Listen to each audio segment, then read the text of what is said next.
चुनावी माहौल में बिहार पहुंचे हुए हैं प्रधानमंत्री नरेंद्र मोदी। सीधा सुनते हैं। तपस्थली के हम नमन करिए। ये वो धरती है जिसने मगध का ऐश्वर्य देखा है, जिसने बिहार का वैभव देखा है। संयोग से आज जब मैं गया जी आया हूं तो नवरात्रि भी है और आज ही सम्राट अशोक की जयंती भी है। भाइयों और बहनों, सदियों बाद आज एक बार फिर भारत और बिहार अपने उस प्राचीन गौरव को लौटाने के लिए आगे बढ़ रहा है। ये चुनाव विकसित भारत, विकसित बिहार के उसी संकल्प का चुनाव है। गया की धरती पर उमड़ा ये जन सैलाब, ये अपार जन समर्थन, आपका ये उत्साह साफ बता रहा है कि फिर एक बार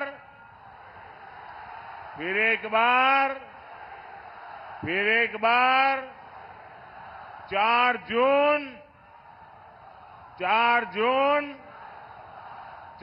जून गया। और मैं अभी यहां जब आ रहा था एयरपोर्ट से, लोग पैदल यहां तक पहुंचने के लिए चल रहे हैं। हो सकता है मेरा भाषण पूरा होने तक वो पहुंच पाएंगे कि नहीं। बहुत बड़ी मात्रा में लोग हाथ में झंडे लेकर के चल रहे हैं। ये प्यार, ये आशीर्वाद मैं कभी भी भूल नहीं सकता हूं जी।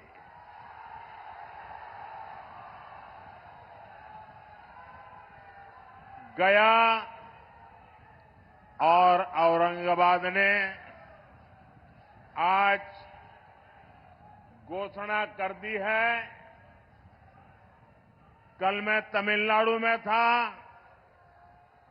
जो बात मैं तमिलनाडु में सुन रहा था, परसों मैं कर्नाटका में था, जो बात मैं कर्नाटका में सुन रहा था, वो आज मैं गया और औरंगाबाद में सुन रहा हूं। फिर एक बार साथियों, अभी 2 दिन पहले बीजेपी ने अपना संकल्प पत्र जारी किया है। ऐसा पहली बार है जब किसी पार्टी के संकल्प पत्र को गारंटी कार्ड बोला जा रहा है, क्योंकि 10 वर्षों में सबने देखा है मोदी की गारंटी यानी गारंटी पूरी होने की गारंटी। साथियों, मोदी गरीब घर से निकलकर आप सबके आशीर्वाद से यहां तक पहुंचा है। ये आपका उत्साह, ये आपका उमंग, ये प्यार मेरे सर आंखों पर।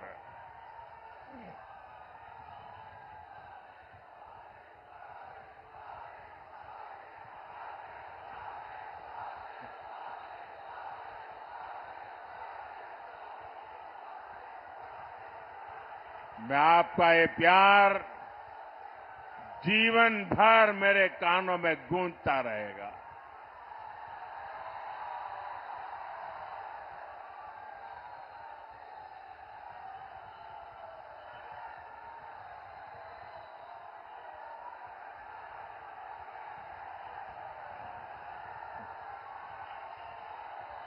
अगर मैं आप इजाजत दें तो आगे बोलना शुरू करूं।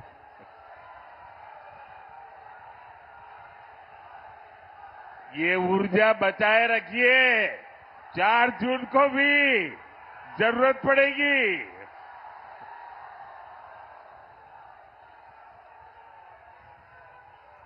साथियों, आपके आशीर्वाद से आपने मुझे सेवा करने का अवसर दिया।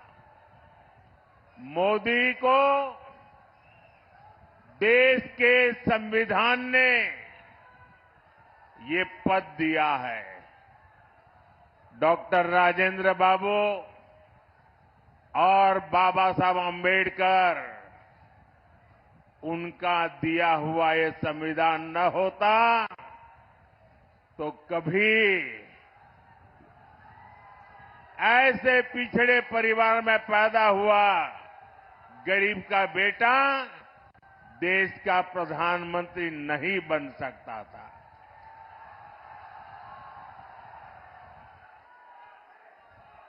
भाइयों बहनों, हमारा देश विविधताओं से भरा हुआ है। अनेक आप बैठिए भाई, प्लीज। आप जरा ज्यादा कर रहे हैं, बैठिए।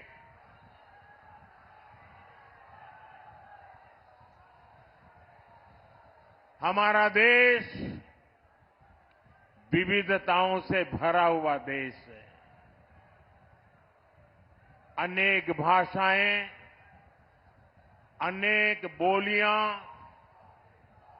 अनेक रीति रिवाज, अनेक परंपराएं, अनेक प्रकार के पहनाव, अनेक प्रकार की जीवन शैलियां, अनेक प्रकार के खान पान, एक प्रकार से हमारा देश विविधताओं से भरा हुआ देश है, वैविध्य से भरा हुआ देश है और हर प्रकार की मत मान्यता वाला देश है, हर प्रकार के पथ संप्रदाय वाला देश है।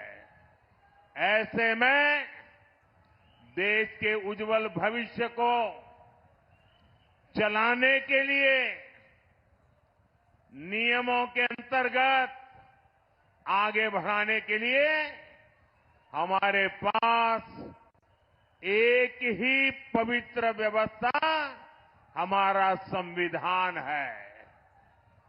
हमारा संविधान हम सबके लिए एक पवित्र है।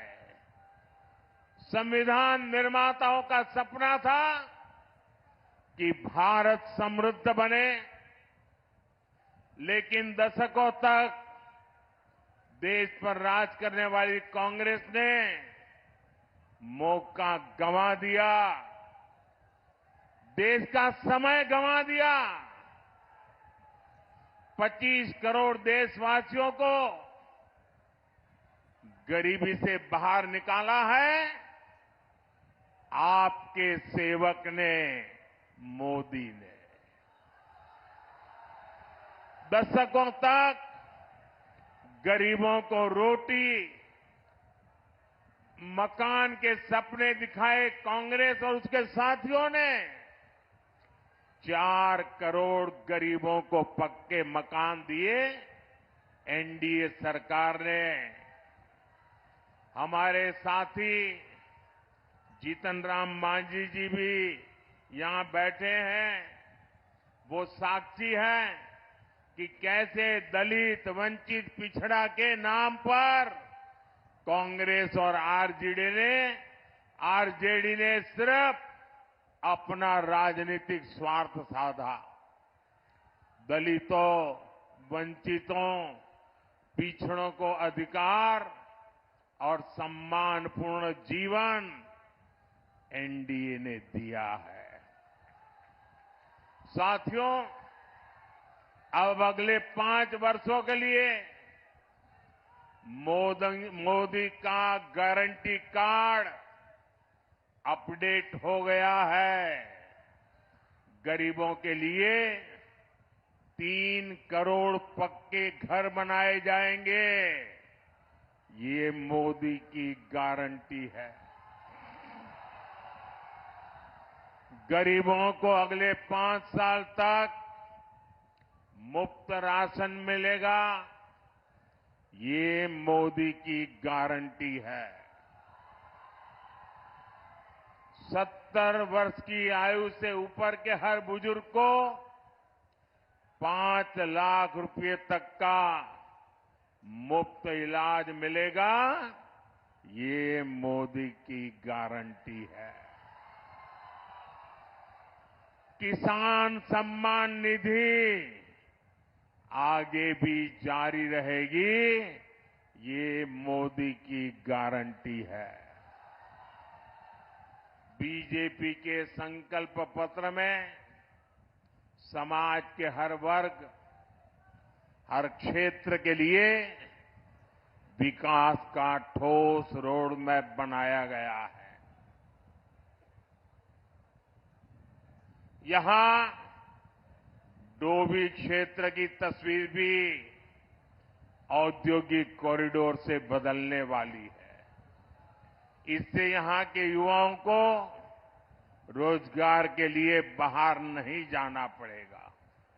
साथियों, बीते 10 साल में देश में एक ऐसी क्रांति आई है जिसकी उतनी चर्चा नहीं होती। ये क्रांति देश के महिला स्वयं सहायता समूह द्वारा की गई है। पिछले 10 साल में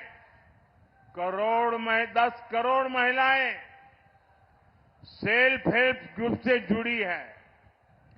बिहार में भी 1.25 करोड़ बहनें इस मुहिम से जुड़ी है। अरे हमारे गया जी में भी 5.25 लाख बहनें इन समूहों से जुड़ी है। जब कांग्रेस की सरकार थी तो महिला स्वयं सहायता समूहों को बिहार में 150 करोड़ रुपए से भी कम मदद दी जाती थी।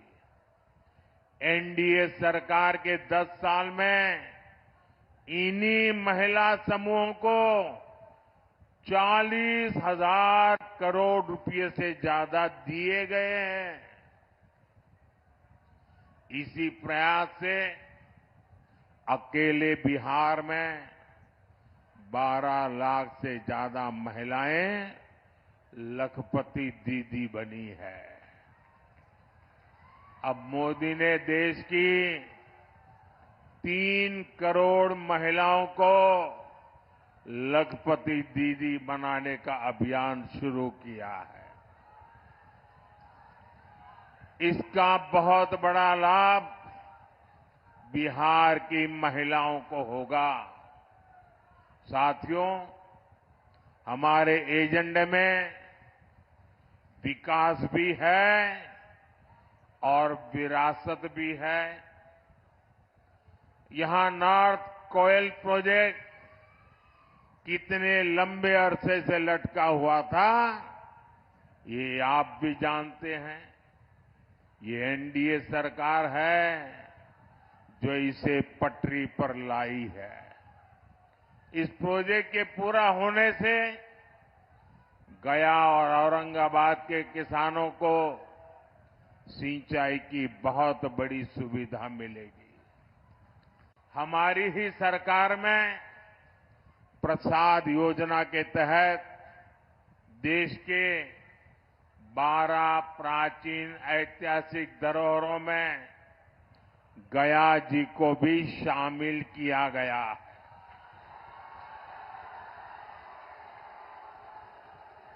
गया पितृ श्राद्ध स्थल है।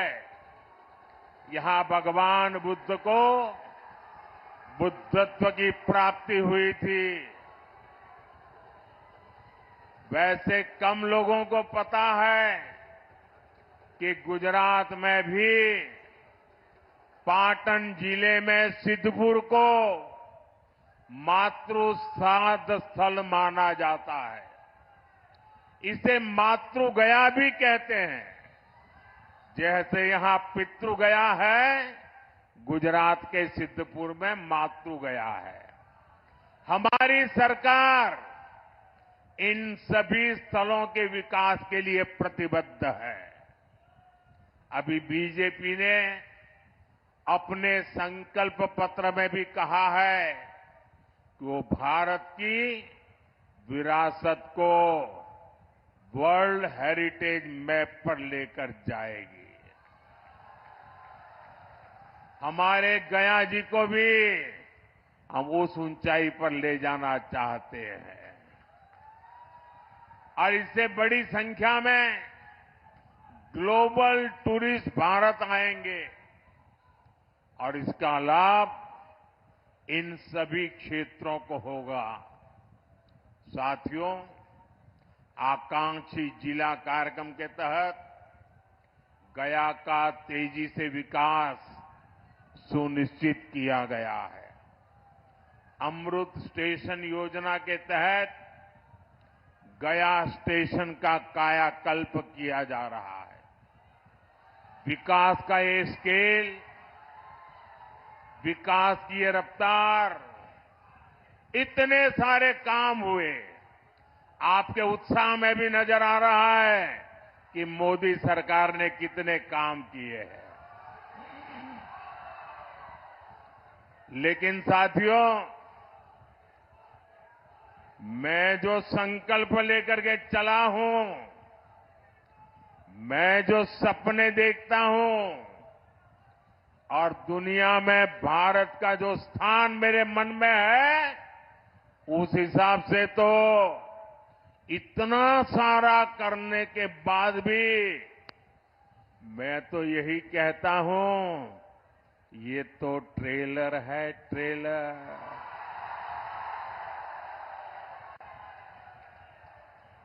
अभी तो मुझे देश के लिए बहुत कुछ करना है। बिहार के लिए बहुत कुछ करना है।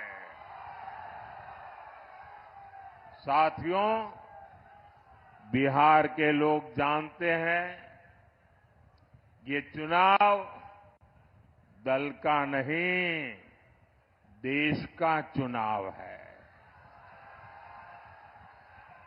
आज एक और देश की संस्कृति पर गर्व करने वाले हम लोग हैं, तो दूसरी ओर हमारी आस्था को नीचा दिखाने वाले लोग हैं।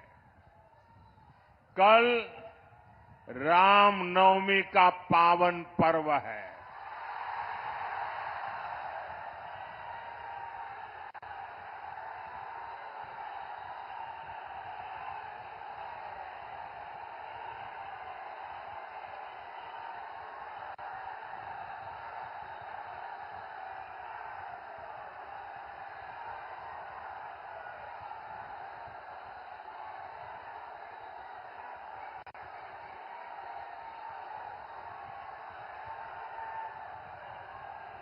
बोलो सियावर रामचंद्र की।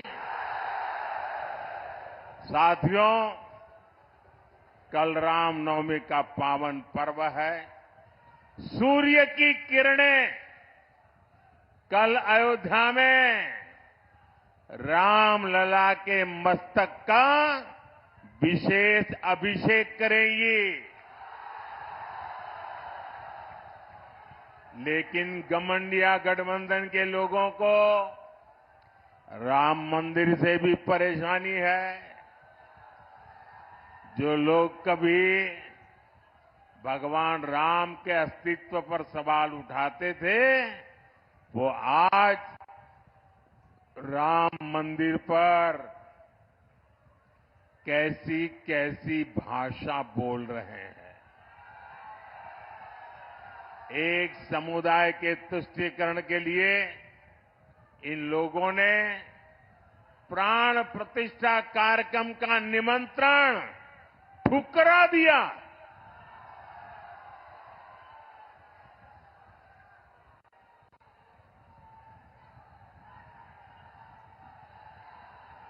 ये हमारे देश का संस्कार नहीं है। ये हमारे देश की परंपरा नहीं है।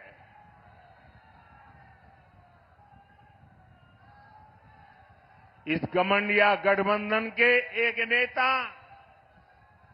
कांग्रेस के विरोध तो खुलेआम कहते हैं कि वो हिंदू धर्म की शक्ति का विनाश कर देंगे। आज नवरात्रि का पावन पर्व है। हम शक्ति के उपासक हैं। क्या इस शक्ति का विनाश कोई कर सकता है क्या? ये शक्ति का विनाश कोई कर सकता है क्या? और जो शक्ति का विनाश करने निकले हैं, उनका क्या होगा? उनका क्या होगा? साथियों, ये ऐसा कुनबा भी इकट्ठा हुआ है, भांति भांति के उनके साथी, उनके एक दूसरे साथी वो कहते हैं, ये हमारा जो सनातन है ना, ये सनातन तो वो डेंगू मलेरिया कहते हैं। क्या ये सनातन का अपमान है कि नहीं है? आपको मानना न मानना आपकी मर्जी, आप पर कोई प्रतिबंध नहीं है, लेकिन उसको डेंगू मलेरिया कहना ये सनातन का अपमान है कि नहीं है? हमारे ऋषियों मुनियों का अपमान है कि नहीं है? हमारे पूर्वजों का अपमान है कि नहीं है? आप मुझे बताइए, ये लोग क्या एक भी सीट जीतने के योग्य है क्या?